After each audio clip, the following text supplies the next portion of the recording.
Aries, you know, like, that's when you know Scorpio, right? When they give you that whole, you can only deprive yourself of the physical touch for so long, you know? And you know, just throwing it out there. Throwing it out there. You need to go let that love in.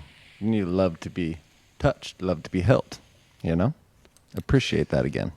True that. All right, Aries, let's see what's going on with the Aries, 8 of Knives, 8 of Swords. Oof. The toxic card of being stuck, bound, and trapped. You feel very trapped in love right now, or you feel like you're in a really weird spot with love, bad position. Also feel like there's some toxic waters. Maybe it's just toxic waters shredding your life, which is making it hard for you to love, or you have kind of trapped yourself with somebody who's really controlling, or you're letting your control happen. I mean, this is very toxic card. So not in the best place, Aries, but we can get you through this. This is like, you know, at least it's not reversed. Well, sometimes reversed is you getting out of it. This is like maybe the week where you realize, uh-oh, yeah, this is not good. I think the writing has been on the wall about this. What is the shadow about this? Black flower fragrance. I would say that, you know, there's so much better out there and so much like beautiful energy to express and to feel, but it's almost like you've blocked yourself from that. You don't know how to express your feelings and wants and desires very well, or you don't know how to attract them. Remember that, you know, believe it or not, this is one of the only good cards in this whole deck of the shadow cards, that it's like the shadow of attraction is something that you aren't stepping yourself fully in correctly. You don't know how to attract in what you want. And so you're staying kind of toxically in and expecting people to come to you. Well, let's be honest. Does anybody want to go rescue you and come give you a kiss when you're in this place right here? Like bound and trapped, looking like this? I don't know. Like not a really hot spot to go find an Aries right now and go give him a kiss. Maybe you need to like spruce up a little bit. Spruce it. And then you pulled the 5 of Pentacles. Wow, yeah, you feel like a victim. You know, you feel like this is the card of like feeling homeless to feeling poor to feeling wounded, especially with Chiron in your sign. And, you know, this is a very fated love week for Aries because, you know, like you got to remember, like Aries, like the sun is in your 5th house of love and it's trining your Mars. Like you have to go and be and identify yourself in the love that you want. But that square to Pluto is the control element that you're obsessed with the control and how that should all look so much that you're forgetting that Taurus is about the beauty and like changing the way that you beautify things and even the beautification of yourself. You did get the Pisces. You got to believe, yeah, you got to bring a more mystical and more beautiful and fragrant energy to things. There's something about this where it's like nobody's seeing that. They're just seeing the pain and the suffering and they're just seeing the toxic energy and that's not hot. So Aries, I'm calling you out. We know you're fucking hot. Like, let's bring that hotness back out. You know what I mean? That's how it's going to all work out better in your life. And you're expecting people to come to you when you're not really in that vibe and you're wondering why they're not being the way that you want to be. Well, hello. Not saying you're not hot. I'm just saying that, you know, when you're in that vibe, it's not a very hot thing to be. Ooh, your intentions are reversed.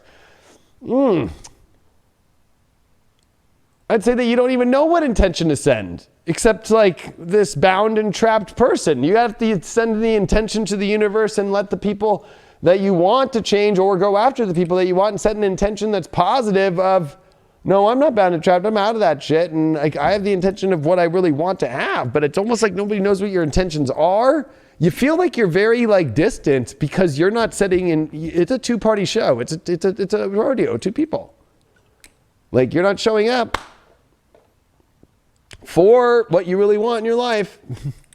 You just want people to come to you in the way that you want to come. And that's not an intention. An intention of relationship is 2 intentions. And you want 1 intention and it's reversed here. And it's like, there's no intention at all. And there's also no setting up what's the point of why to come to you. Like we can set intentions by just the way we come across, believe it or not. And especially when you're in a toxic place, and the intention's reversed, that means the intention is not being seen correctly. It's seeing as, that's a toxic fucking Aries right there. You know what I mean? Like that, or I'm not good enough, or like, whoa. Like that's not going to attract what you want. And this 5 of Pentacles that you got is the 9 of Pentacles reversed. So you're not owning any of your value and your beauty and your grace at all. Wow.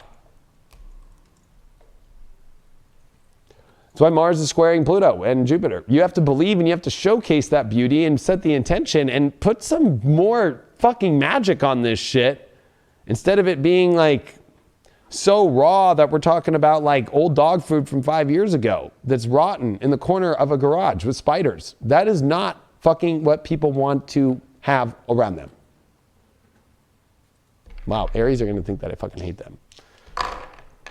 You got Virgo, 7th house Uranus. Ooh, yeah, this is definitely changing the way that you interact with people and relationships by not being so critical, but at the same time, like simplifying things and also showing that pureness. You got to show that pureness again and declutter, especially with Uranus and Virgo, like declutter anything that's not simple. Keep things simple again. You've made things very complicated about relationships, about your own insecurities and your own not way of showing how to show or trying to put on a show that you aren't insecure, but really we see how insecure you are. Yeah, or trying to force labels onto a certain situation when, you know, maybe it might be a little bit before time instead of actually just enjoying the ride, you know, and just embracing two people coming together for a lovely, lovely relationship, you know.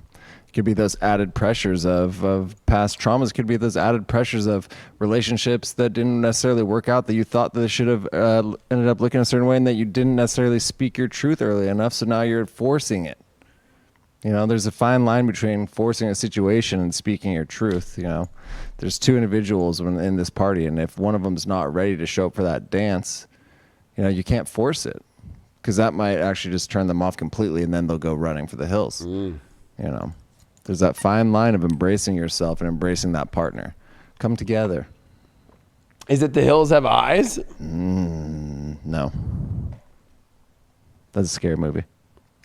That's what I'm feeling is like Aries. Nobody wants to go run up in an RV to where you're at, where the hills have eyes. They don't want to go run up to those hills. There's some creepy people up there. Really creepy.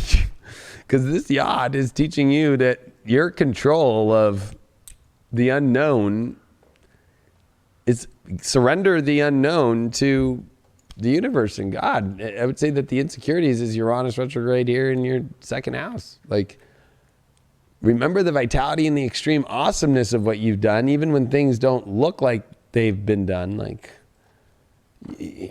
you got to still re-innovate your beauty. That's one thing about Uranus in the 2nd house. And actually, go talk to your fellow Pisces that's before you. That's what they've been dealing with for 10 years. Their body, their physical energies don't look the way that they thought that they used to look. So, you know, Pisces are getting over this really crazy transit of 10 years of like, I don't look the way I used to look. And oh my God. Well, that's where you're at, Aries. And it will continue and continue. And it's actually more physical for you. Aries look like they've been through battles. Have you ever noticed that? Is because of the fact that, you know, you hold on to the value of when you lose a battle. And that shows on your face, your body, and your physical aspects. And that's what creates Aries to look older when they're really not that old, or you know what I mean? So just like being honest.